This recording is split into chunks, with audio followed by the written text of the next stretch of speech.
Now there are tons of Profit Taker guides on YouTube already at this point, so why bother making another one, right? Some really good videos that provide excellent info on how to do 5-minute or even sub 3-minute solos.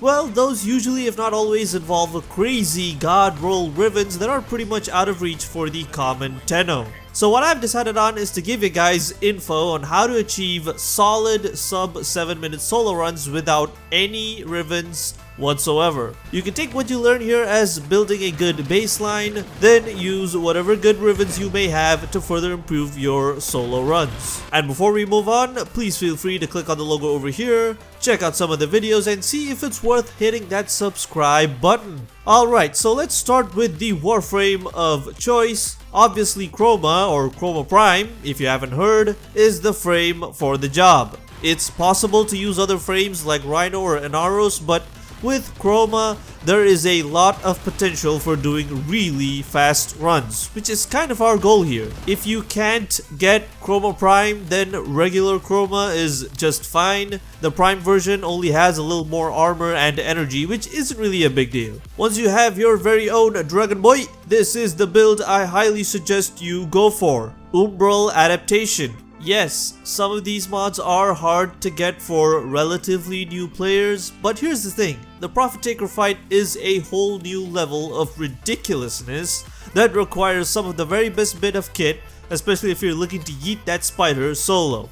The whole thing was meant for hardcore team play anyway. With that said, a massive thank you to DJ Brines for lending me that adaptation mod, a fully ranked one at that as well. While it isn't absolutely necessary, it makes surviving a little easier. And by that I mean you can afford to ignore the mobs, except of course for the crazy cytoid arachnoids and jackals, though you shouldn't really be seeing much of them if you do the runs fast. If you can't be bothered to farm for adaptation or buy it, then an alternative setup would be this. Keep in mind that you're still gonna need Blind Rage, Transient Fortitude, and Narrow Minded, which really make Chroma work, if you will, for soloing the Profit Taker. Here's a quick summary on where to acquire all these mods.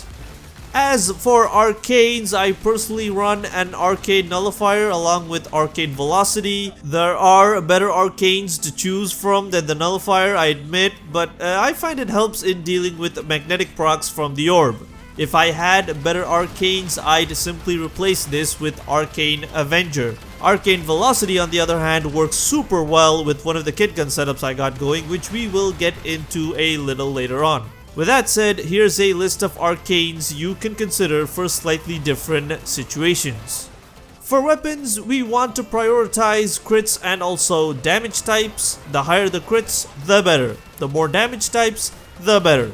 If you can get a combination of the two, then you probably have what I would say a killer weapon. For the primary, I strongly recommend a Rubico Prime, especially if you don't have any good Rivens for any decent weapons.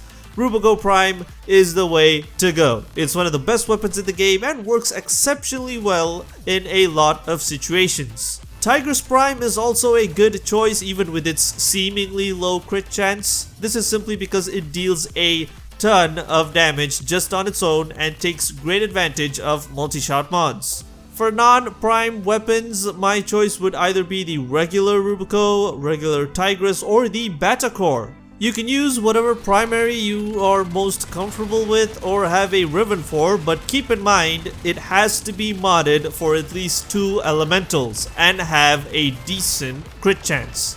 Kit guns are amazing little weapons which can easily outclass a lot of primaries in the game. A Catch Moon kit gun like the one you see here, even without a Riven, is hella powerful. You won't be able to get in 3 elemental damage types though, like you could with a Rattleguts kit gun, which comes with innate radiation. But it has to be said that the radiation damage on that thing, even with Vex armor on, just isn't quite enough for tearing through the Profit Taker's shields. Arcane Velocity works super great with the Rattleguts kit gun by almost doubling the base fire rate, which means effectively you almost double the DPS. A Tombfinger kit gun is great as well, but I just don't like the feel at all. If you have a Riven for any one of the suggested kit guns, then go with that one. But if you don't, either Catch Moon or Rattleguts. As for arcanes, simply stick on Pax Charge, which will help by eliminating the need for manual reloads. The choice of melee weapon is where you may save a lot of time or waste a lot of time. I did cover this a bit in a previous video, the one on Exodia Contagion.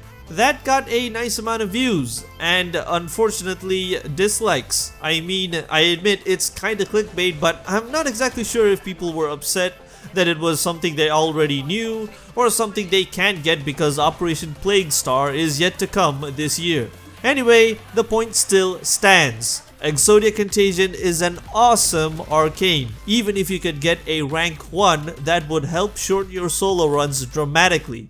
So I highly recommend it, otherwise it's gonna be tough to do sub 7-minute runs. Your only hope will be the Redeemer Prime, which kinda pales in comparison to what a Zaw can do with the Exodia Contagion arcane. And speaking of Zaws, it's really simple to build one, specifically for the Profit Taker. Focus on crit chance. If you don't have some infested Zaw parts, then it's okay, that doesn't really matter. What matters is a good crit chance along with that Exodia Contagion arcane. I know I'm mentioning it a lot, but it's really that crucial. As far as arc guns go, I have tested pretty much all the popular suggestions. My verdict is just go with anything you have. If you can get an Imperator Vandal, then that's great. That, in my opinion, is the best choice. Second would be Corvus, and then the Velocitus. Mod setup should be more or less the same on all arc guns, just mod for radiation basically, and you don't even need to spend a Forma in most cases. If possible, squeeze in critical focus though, it helps out with the crit chance, which is what we should generally be aiming for with all our weapons. Itzal will be the default choice here for Arcwings. It really is a no-brainer because of its first ability, Blink. If you don't have all the mods you see here, that's fine. Just run it with no mods then, because that will ensure you have the maximum amount of energy from the moment you call for the Arcwing. We still have one more crucial part to cover in prepping for the Profit Taker fight. Yes, the prep is long and it is very important. In the beginning, I kinda overlooked setting up the operator with good arcanes and focus classes, but it really helps a ton. You don't really need a powerful amp. A lot of players do recommend you go for an X4X setup. That is any prism and any brace with a FOD scaffold, like this setup for example. This is because the secondary fire does enough damage to destroy the pylons without you having to use any ammo from your arc gun. Personally, I haven't tried this out because it only really helps if you can't find a Terramancer nearby to reset your arc gun deployer cooldown. I suggest you guys practice spotting those Terramancers and marking them. It helps you build your awareness and quick reaction skills, which are two of the most important traits you're gonna want if you're shooting for sub 4-minute or even sub 3-minute solo runs. For arcanes, Magus Elevate is a bare minimum, at least one. Some people who don't have Arcane Grace on their Warframe will go for a double stack of Magus Elevate on their operator. That's fine. I personally make do with just one so that I can have Magus Lockdown in the other slot. Magus Lockdown is really an OP arcane. What it essentially does is stun enemies for 4 seconds and deal a certain percentage of their health as damage. If you suddenly find yourself in the middle of a chaotic swarm, simply void dash back and forth a couple of times or just void dash away. The fact that it disables enemies for a few seconds is just OP and also creates an opening for you to catch a breath and equip your arc gun. As for focus classes, these two Zenuric nodes are a must for doing solo runs. It will help out when void dashing to get rid of those pylons as quickly as possible. Combine them with the Magi focus school and you got a good enough setup. I say good enough, but it literally takes millions of focus points to level these up. So if you're not already a seasoned Eidolon veteran, then this may be a hell of a daunting task for you to achieve. But unfortunately guys, that's just what you gotta do. Can't really buy your way through it either. Either go do Tridolon hunts or go on Adaro with Equinox for some intense focus farming. It's not absolutely necessary for you to have all the focus schools leveled up, but like I said, it's gonna be a little difficult to do sub 7-minute runs otherwise. If you're thinking about bringing a sentinel, then don't bother. Unfortunately, they blow up as soon as the fight starts, and if they do live longer than 5 seconds, they're kinda useless. If you want to bring a companion, then an Adarza Kavat would be the best option. Make sure to equip your cat with the Cat's Eye mod so you get a nice buff of crit chance every now and then. Mod your Kavat for survivability, of course, and if it goes down during the fight, just ignore it. It's okay because Kavats don't degrade loyalty-wise even if you leave them to die. Also, I have to mention that you will need squad energy restores. It's a requirement. You need this because relying on enemies for energy isn't a good idea. You'll be needing chunks of energy at a time, so make sure to set a hotkey for your gear wheel. Personally, I have mine set to J for juice. So yeah, that's pretty much all you gotta know in terms of setting yourself up for the fight. I'm not gonna go into the strategies during the fight because I'm pretty sure most if not all of you know how to fight the Prophet Taker orb by this point.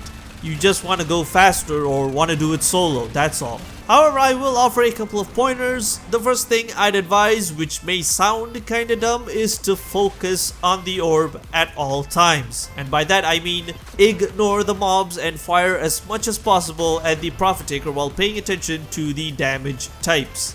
Don't try to kill the Corpus dudes or Moas. When in trouble, just void dash to another spot. If however you see Arachnoids or Jackals, then your run is kinda screwed. You have to deal with those things as quickly as possible because they dish out a ton of damage very quickly, so beware. Another thing is to constantly move around and using transference every few seconds to keep your health in check. Just because you got Chroma with an adaptation doesn't mean you can't die. Trust me, when I say I got one shot on more than a few occasions, even with the Vex armor and like 350 health or more. Of course, I had no idea what shot me, but if I had to make a guess, it's probably those Fluctus carrying Terramankers. Idiots. And speaking of them, do keep an eye on their location at all times. You will need the Arc Gun heavy ammo to reset the Arc Gun cooldown, so practice targeting your waypoints quickly. It's not that difficult to spot them since they are bigger than the other Corpus crewmen, and also you can see the Fluctus wave from a mile away. Still, there are those odd moments where I'm just stuck running around because the game forgot to spawn those Terramankers. It can be really frustrating, so just keep your head down and focus on finishing the fight. So that's it. I really hope this simple guide helps some of you guys out there. Don't worry too much if you die the first couple of times. It does take a lot of practice to get really good at the Prophet Taker fight. But I really do believe you'll hit sub 7-minute runs rather quickly by applying everything I've mentioned in this video. Let me know, of course, what weapons you use, builds and setups and whatnot. Perhaps you really think one of my suggestions suck. Well, fair enough. Let me know what you think would be better, as that would definitely help out a lot with those players who have yet to conquer this beast. Thanks so much for watching, and I'll see you guys in the next video.